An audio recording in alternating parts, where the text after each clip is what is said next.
On Tuesday, movie buffs and aviation nerds alike were treated to yet another, and this time final, trailer for the long, and I do mean long, awaited Top Gun Maverick. The thrice-delayed premiere is now set for May 27th, and now seems like a good time to dive into all of the incredible aircraft we'll see in this movie. From the P-51 Mustang to the Darkstar SR-72, let's dive into Top Gun Maverick. I'm Alex Hollings, and this is Air Power.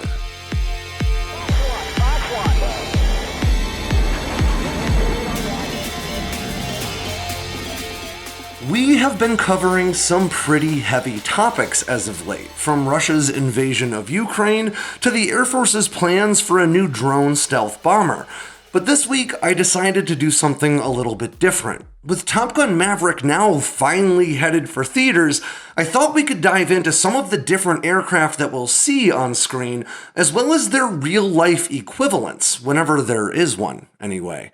Now this video is going to break down things that we've seen in more trailers than just the most recent one, so I'll be sure to include links to those trailers below.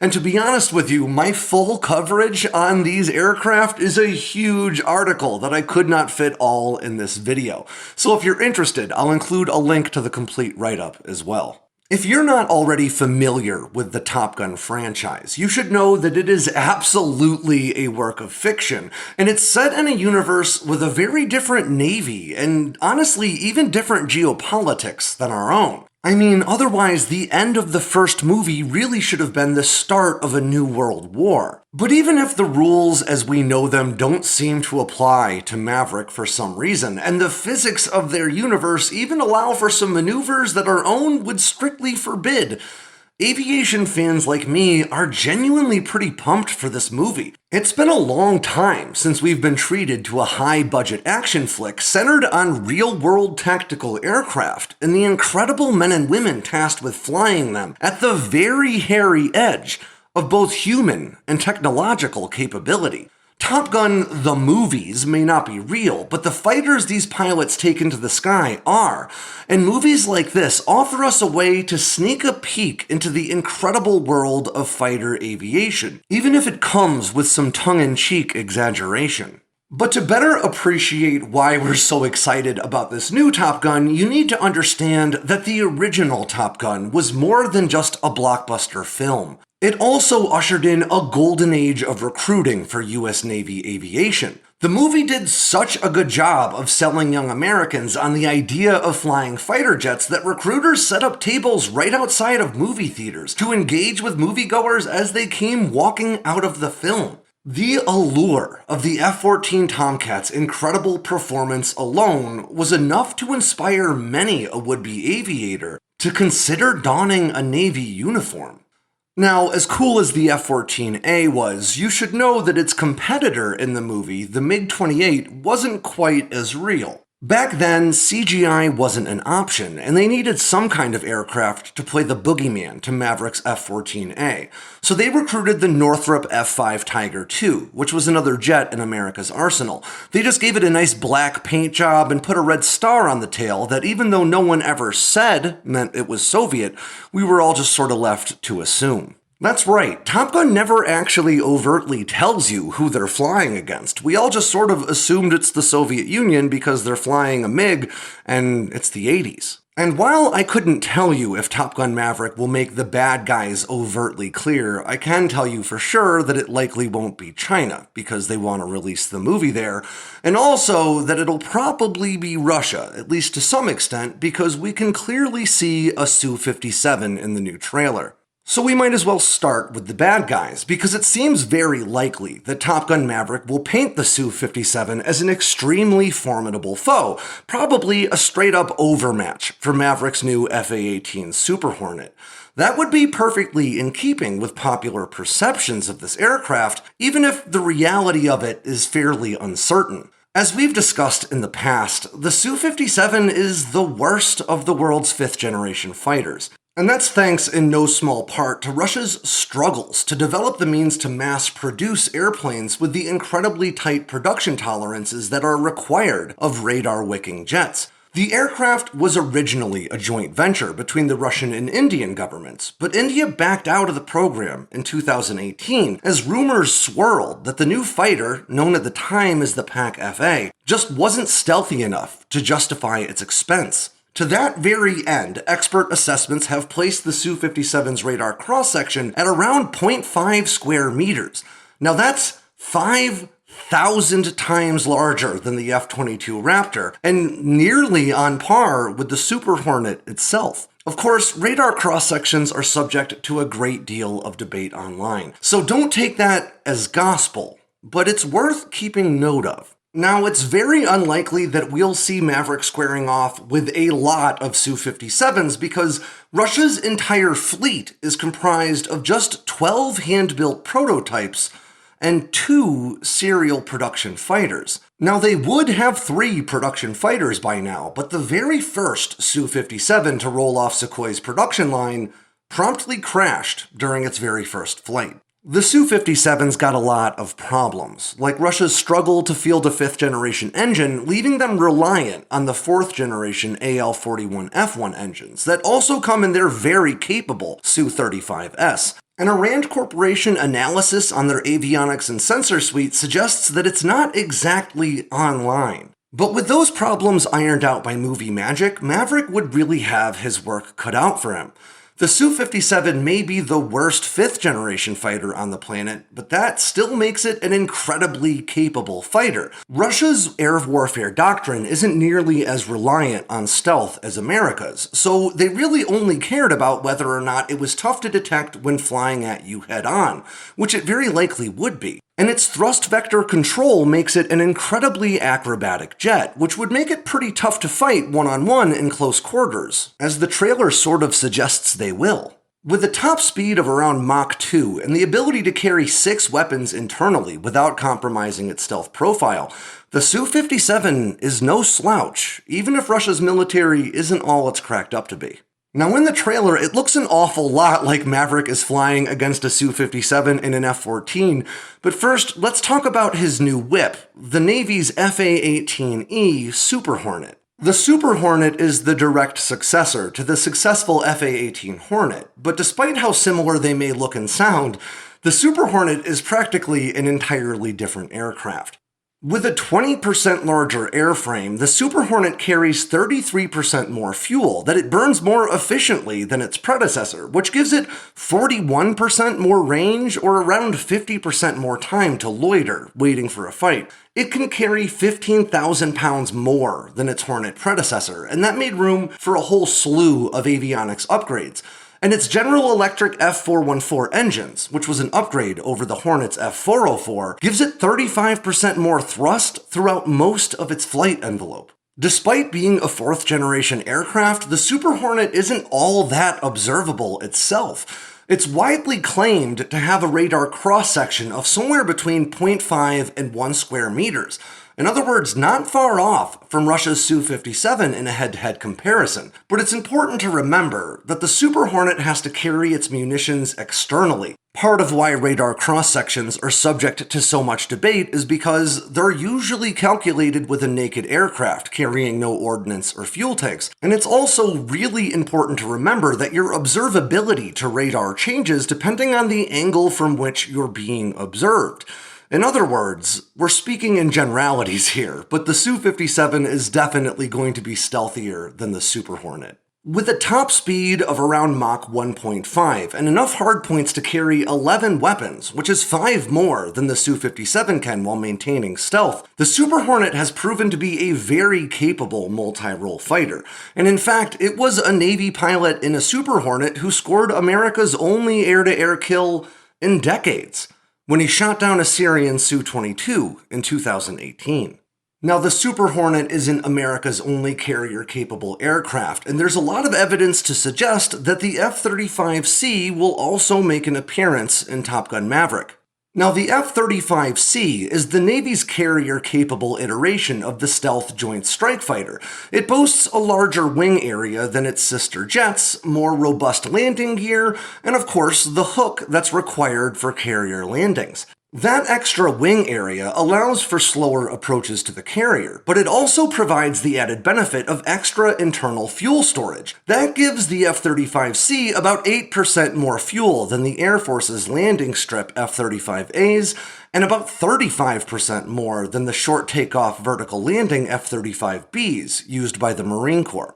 The F-35C is powered by a Pratt & Whitney F135 PW100 afterburning turbofan engine. It's capable of pushing out an impressive 43,000 pounds of thrust under afterburner. It also boasts a tiny radar cross-section, though larger than the F-22's, at around 0.0015 square meters. It can only carry 4 weapons internally while maintaining a stealth profile, however, and because of concerns about damage to its radar-absorbent coating, it's largely limited to subsonic speeds except in emergency situations. If called upon to do so, the F-35C may be able to edge out a Super Hornet in a drag race.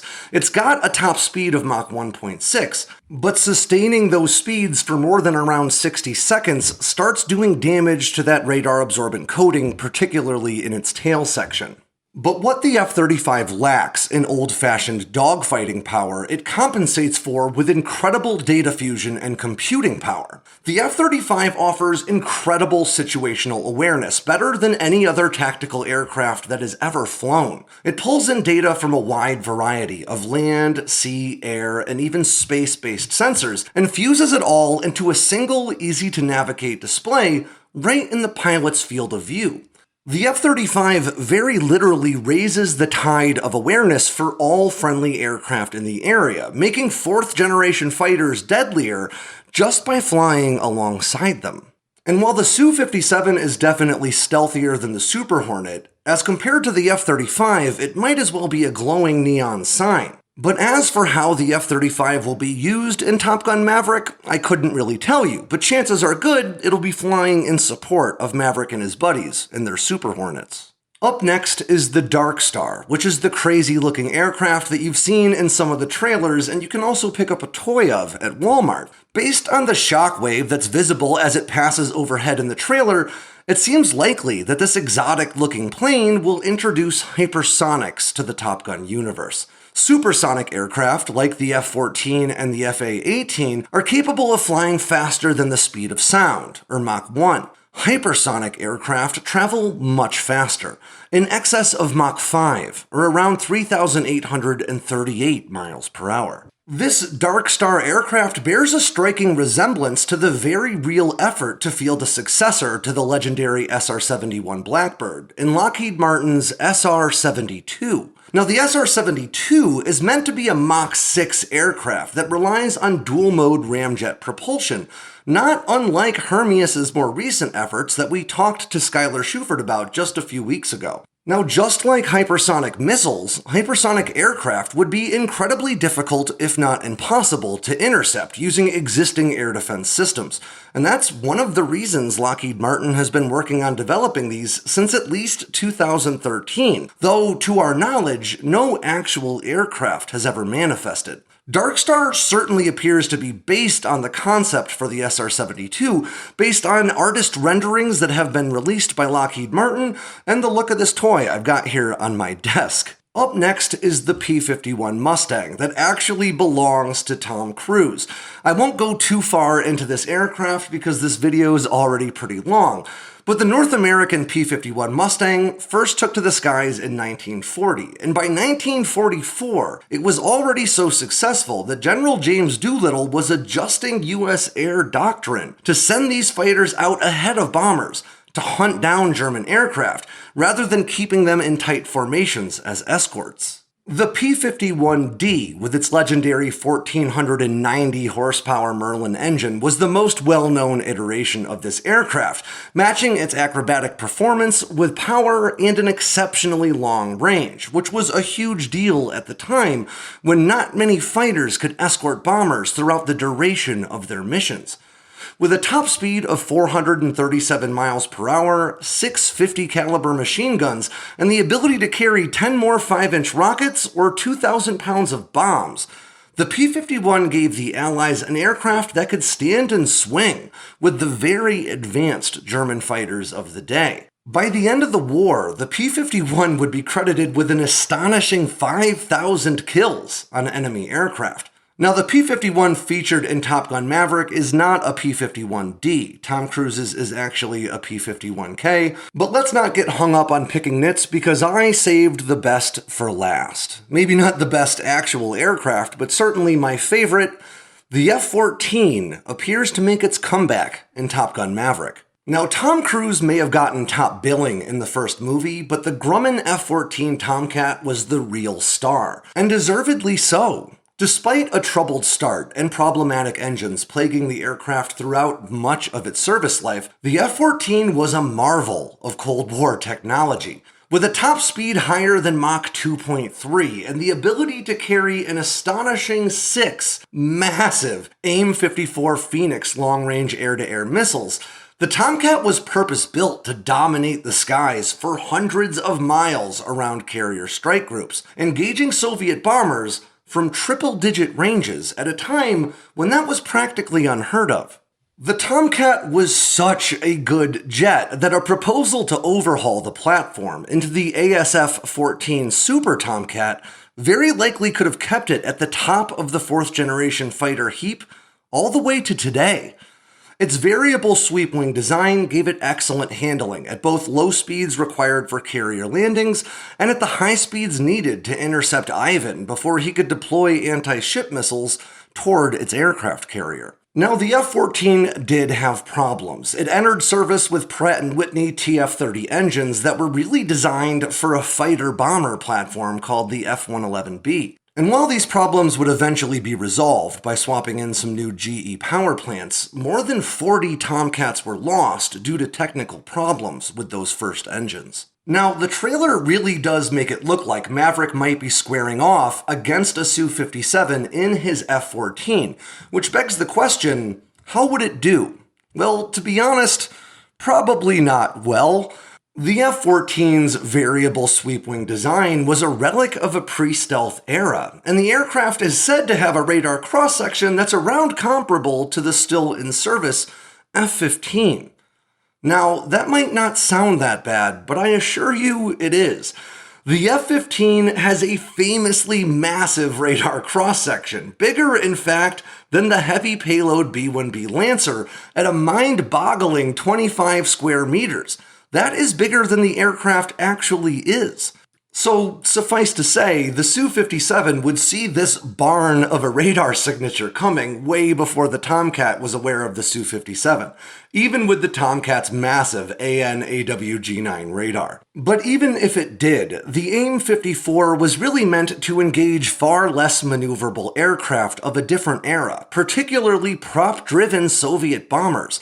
It's just pretty unlikely, even with a top speed of Mach 4.3, that a Su-57 wouldn't manage to get out of its way before it got there. Now, where on earth would Maverick get an F-14 to fly against Su-57s when the US Navy very intentionally chopped up all of its remaining F-14 airframes? I don't know. I guess maybe Iran? I mean, wherever it came from, though, he's in for a pretty tough fight. The good news is the F-14 should be able to outrun the Su-57 at least. Based on the length of this video, you can probably tell that I'm pretty excited about this movie. Let me know if you are down in the comments, and let me know if you like this type of movie aviation analysis. If you do, I'll do more of it.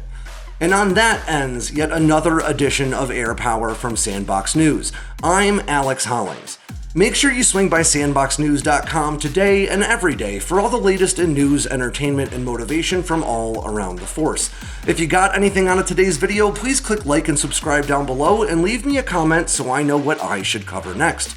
And of course, don't forget to tap on that bell icon so you never miss a drop from Sandboxx News.